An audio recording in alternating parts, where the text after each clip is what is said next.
تعالوا كده يا حلوين نعمل حاجة حلوة من فوق الكيك عندنا. نغير بقى الكنافة والقطايف والحاجات دي أكيد زهقنا منها.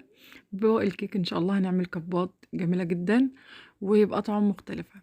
معانا هنا الكبات دي بنجيبها من عند أي حد بتاع مستلزمات حلواني.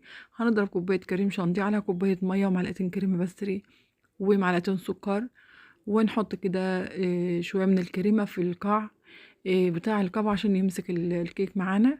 هو الكيك عندك بقى تحطيها هنقطعها ونحطها بالشكل ده. عاوزة تحطيها كده فانيليا لوحدها وشوكولاتة لوحدها، عاوزة مش عاوزة اعملها ميكس زي ما انا عملتها كده، او زي ما تحبي بقى.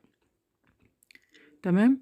هنسقي بقى الكيك بسيرب خفيف وبعدين كده هنحط اخر طبقة كريمة، بس هنكتر الكريمة اللي فوق شوية بحيث ان هي طبقة كريمة واحدة مش هيبقى في النص كريمة.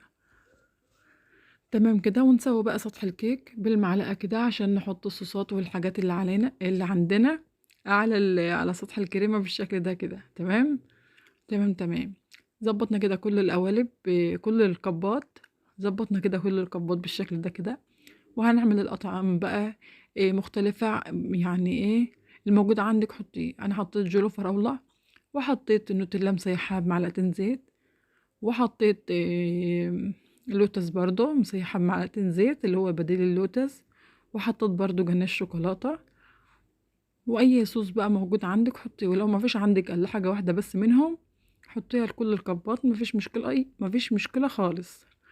تمام كده. نفرد بقى الصوص بالشكل ده بظهر معلقة كده، بس نحط الكريمة في التلاجة شوية لان انا كنت مستعجلة عليها فعملتها على طول، ما حطيتش الكريمة في التلاجة. وده اللوتس سيحته برضو معلقتين زيت وحطيته بالشكل ده كده. وحطيت بقى التلاتة التانيين اللي هناك دول احط عليهم جناش شوكولاتة، بس بسيحه على حمام مائي عشان كان عندي يعني من قبل بيوم فجمت شوية، لازم تسيحي على حمام مائي. والتزيين بقى حسب الرغبة. انا حطيت بسكوت ويفر اللي هو الشوكولاتة ده، وحطيت كريسبيات ابيض وشوكولاتة فانيليا وشوكولاتة دارك، وحطيت على الجناش بندق مبشور بالشكل ده كده. وتزيين بقى حسب الرغبة حسب الموجود عندك. ده جيلو شوكولاتة بقى هنعمل خطوط كده على البسكوت الويفر بالشكل ده، وهنزين برضو بالبندق المبشور والكريسبيات. وشايفين بقى جماله وشياكته، وبأسهل طريقة وبأقل إمكانيات عملنا أحلى حاجة حلوة. ويبقى تغيير بقى، بدل ما احنا من أول رمضان زهقنا من الكنافة والقطايف والحاجات المسكرة دي، قلنا نغير بقى شوية كده ونعمل الكبات القمر دي. يا رب تعجبكم، ما تنسوش اللايك.